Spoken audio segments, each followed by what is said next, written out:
Welcome to September. If you are anything like me, you are starting to feel the fall.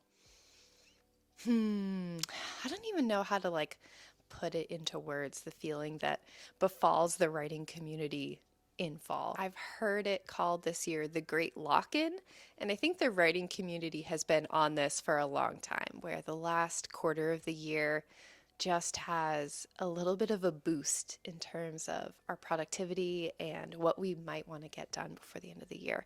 And I am no different. I fall susceptible to this every year. Every time September rolls around and I get that first little cool breeze, I start to think that I can do anything. And this year, that anything is doing another draft of Hera's book before the end of 2025. The good news is that I have actually already gotten started. I'm very happy to report we are already well into Act 1. I'm about 16,000 words in. We'll put our little chapter tracker up on the screen.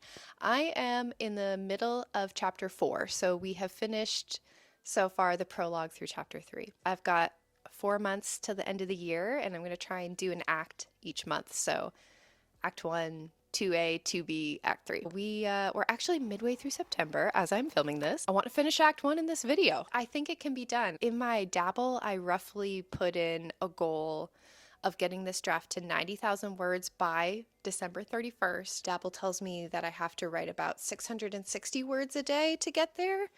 And I've had a nice week so far, working with that because it's not nothing, but it's not hard either. And usually when I do sit down to write, I get quite a lot more than 660. It's been easy to make up as I, skip days here and there. I usually write every other day, or I'll write for 3 days, take a day off sort of thing. I'm a very sporadic writer. I'm having a lot of fun with Act 1. I was always really excited to rewrite Act 1. I love Act 1s because there's so much mystery. There's so much foreshadowing, and you don't have to carry the weight of the whole story in Act 1. It's just so fun to set the scene and lay the stakes and whatnot. Oh, okay. Let's title card here. Let's talk about what I'm focusing on in Act 1. Improving upon my world building, first of all. My first draft, obviously very rough, fast draft. And there was a lot in my world building that, was in my head that didn't make it onto the page, and that's totally normal. I'm finding places to weave in all of the world building that I need to set up this world that has a pantheon of gods and monsters, and my character Hera is in a very unique position in her court. And so there's a lot to explain. I don't know if I'm totally knocking it out of the park right now as far as giving this exposition skillfully. But I'm telling myself the first step is to get it in the book in the first place. And then we can, over drafts, smooth it out. And find a way to blend in our vegetables, if you will. Really, my other primary concern for Act 1 is establishing Hera's character arc and changing it a little bit from what I had in my previous draft. Who she is and what she wants versus what she needs. Hera is a character who grew up with a very specific point of view towards magic.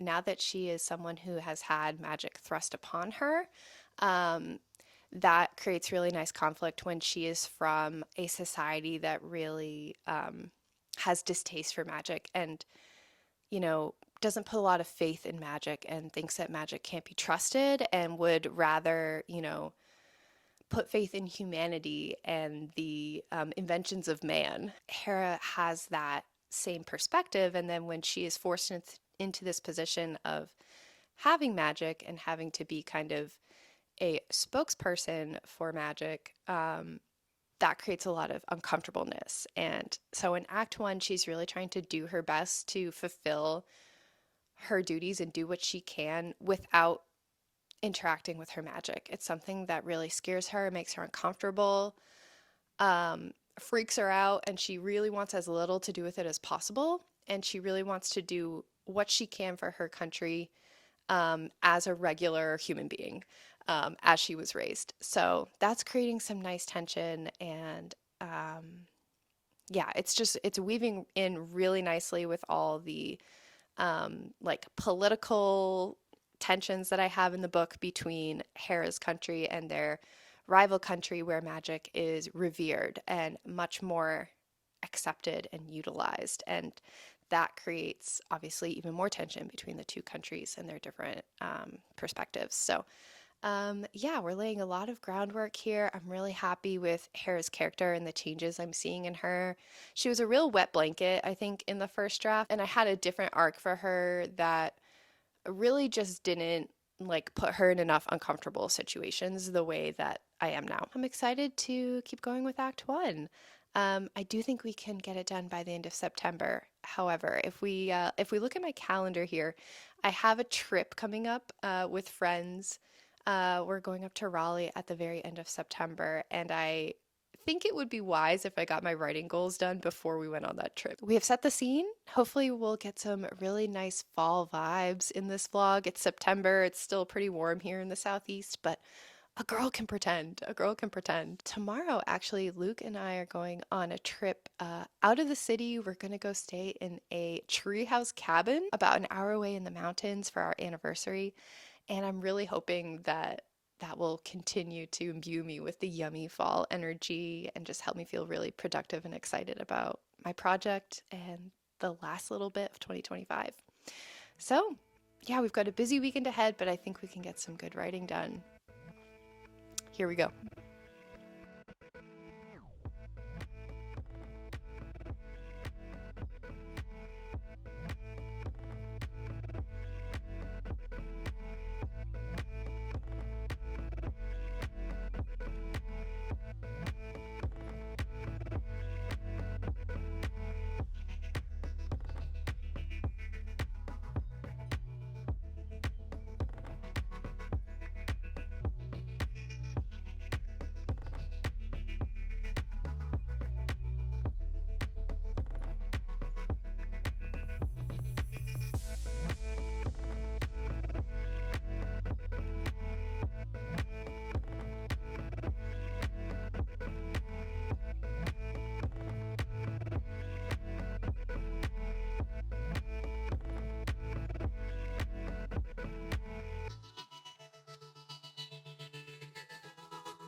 So we are sat with our coconut milk and cinnamon latte. I'm so excited. Nice.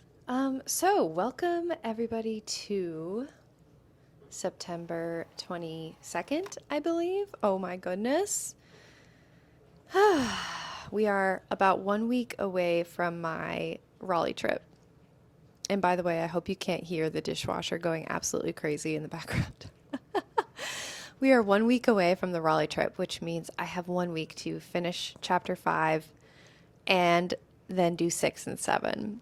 And oh my goodness, I really need to kick it into high gear. Yeah, we had a really great stream this morning where I got the manuscript up to about 20,000 words, which feels really, really great. The draft is starting to feel real.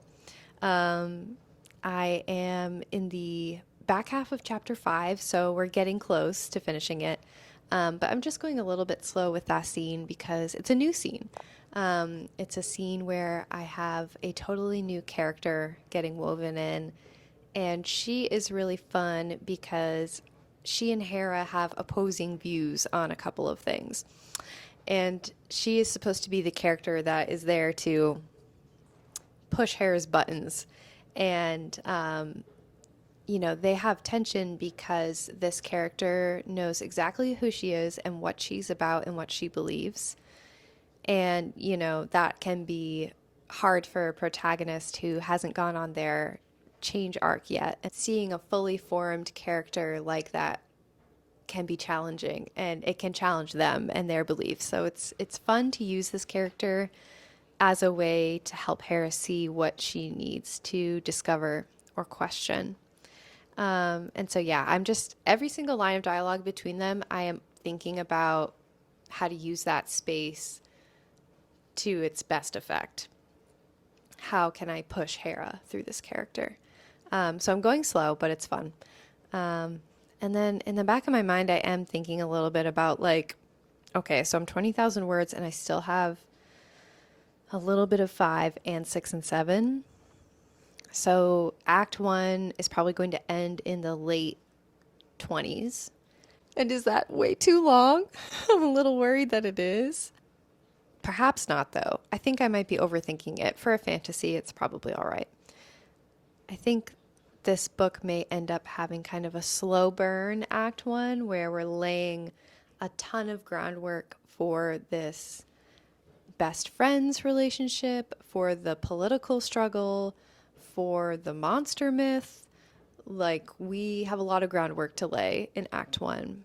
And then I think once that setup is there, I think the rest of the book will feel like a sprint. At least I hope so. So yeah, I'm trying not to freak out and place a judgment on the pacing right now when I don't have the whole picture. I don't have the whole draft in front of me. But it is something in the back of my mind where I'm doing so much expansion, and half of me is worried that I'm overdoing it and that a reader might be like, oh my God, this is so slow. Nothing is happening. Trying to end each chapter on a revelation or a mystery or a question just to, try and keep it a little bit forward moving. I don't know. We'll see. It's not something I can say yes, you did a good job, or no, you didn't do a good job yet. I just have to write what I know needs to be written and needs to be added in the book.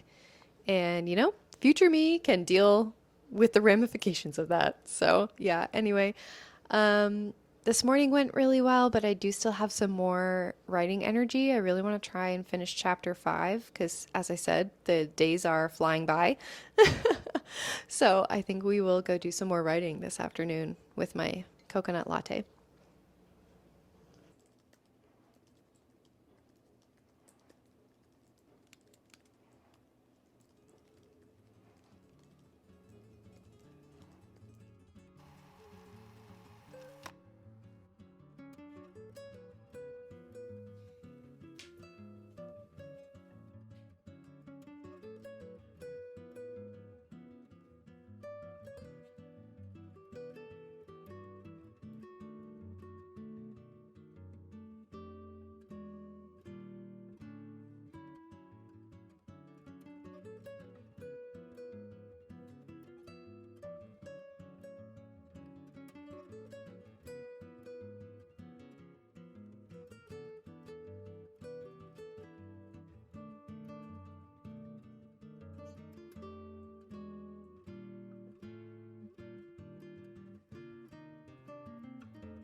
I am coming to this update pretty salty. I'm in a bad mood. Yesterday, I don't want to say like I had the worst writing session ever or the most frustrating, but it was definitely just not satisfying. I worked for like 3 hours last night and I was like pretty locked in the whole time. And in the end, I did end up finishing chapter 5 and finishing that new scene. But for 3 hours of work, I only added like 700 words to the book. And that's why it was very unsatisfying. Um, that was, yeah. I only have like a couple days left to try and hit my goal before our Raleigh trip. And so I really, really wanted to like not just finish chapter 5, but make very good headway into chapter 6 too. And I was going really, really slow. And I don't know, I was probably in my head a little bit, if I had to guess, because I was just stuck in a loop of writing a line, rereading it, tweaking it, reading it again, going back up a paragraph and reading down, going up a couple of scenes and reading down. And like I just was really overthinking every single line of dialogue in this conversation between this new character and Hera. And I'm happy with where I ended up. I think it was worth it. I'm glad I paused and took my time to think about what they should say, but I definitely, did a lot of rewriting where I would have the conversation go one way and then I would kind of change my mind and have it go another way. Yeah, it was just, I was not in a fast flow. Well, we're done chapter 5. It's now Wednesday and I still have chapter 6 and 7 to do. We leave on Friday. So that's the other reason for my salty bad mood is that I'm going to probably come close to hitting my goal of finishing Act 1 this month, but I'm probably not going to hit it. And it will probably actually be early October. Yeah. But in that same vein, I took some time this week to read. I've really been craving some nonfiction, and I know I probably should have spent this night writing instead of the night that I read like 30% of this book, but I've really been enjoying it, and it's been really top of mind this week as I'm wrestling with my finite amount of time and writing taking longer than I think it will. And the book is 4,000 Weeks by Oliver Berkman. I don't have a dust jacket because I bought it secondhand. But yeah, it's the subtitle is Time Management for Mortals. And so, yeah, that pretty much says it all. That's where my mindset has been. And yeah, I'm not super far into it yet, but the crux of his argument is that we would be at much more peace if we had radical acceptance for the fact that our time is finite. And he means that in terms of our to-do list and the amounts of things we can actually get done in a day, and also in terms of our time on earth. Our time on earth is finite, and we have to make decisions about what to prioritize in life and in our day-to-day goings about. We simply cannot do it all, and we need to stop expecting limitless productivity from ourselves. I feel like I agree and align with a lot of what he's saying. I feel like it's a lesson I've learned, but it bears learning again and again and again. And I thought I would read you a little bit from this book. He says, "It's painful to confront how limited your time is because it means that tough choices are inevitable and that you won't have time for all you once dreamed you might do. It's also painful to accept your limited control over the time you do get. Maybe you simply lack the stamina or talent or other resources to perform well in all the roles you feel you should. And so rather than face our limitations, we engage in avoidance strategies in an effort to carry on feeling limitless. Denying reality never works, though. It may provide some immediate relief because it allows you to go on thinking that at some point in your future, you might at least feel totally in control. But it can't ever bring you the sense that you're doing enough, that you are enough. because it defines enough as a kind of limitless control that no human can attain. Kind of a prescient lesson for me. At the end of the day, I really should just step back and be glad that I did prioritize my writing this month. And I added another 10,000 words to the draft, which is kind of my baseline for when I'm focused in on a draft. 10,000 words added is kind of my regular output. And we hit that. So I'm very glad for that. We're very, very close to the end of Act 1, and the month is not over. We'll still see what we can get done. I'm just trying to relieve myself of that existential I can do everything attitude, because it turns out I can't. So I'm trying to get out of my salty mood, and I do have a stream tonight, so we have the chance to turn things around, get into chapter 6, which I think will be really fun. Actually, I'm gonna keep more from chapter 6, and it has my favorite character in it, which is always fun and helpful. So yeah, here we go. Let's go enjoy our night and do what we can.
All right, friends, so I completely failed to film an outro to this video. So please enjoy this montage of me making pumpkin bars, which are a very special tradition for my fall season. But yeah, I just wanted to come on and wrap up the writing here. So we got back from Raleigh, and I had 2 days left in September. So as predicted, I did end up finishing chapters 6 and 7 in early October. So we did finish our Act 1 goal a little bit late, but hey, what's a few days, in the grand scheme of things. I'm very happy with the progress made this month. It's really exciting to hit a milestone on this draft, and the draft, Act 1 ended at about 26,000 words, if I remember right. And that feels really nice. Not as long as I was worried about, which is good. I'm very excited to be here in October, the spookiest month, the coziest month. And yeah, I'm excited to write with you guys in October. I will definitely have some more live streams in October as I shift from video editing into Act 2. So I hope I'll see you guys there. Let me know in the comments if there is a writing challenge you're doing at the end of the year. Is there something you're trying to wrap up like I am? And let me know, what is a fall activity you have on your calendar? Let me know your fall traditions. I would love to know, and maybe I can take some inspiration. But yeah, other than that, thank you so much for watching. Hopefully I'll have another vlog coming soon. But yeah, thank you for watching, and I'll see you in the next one. Bye.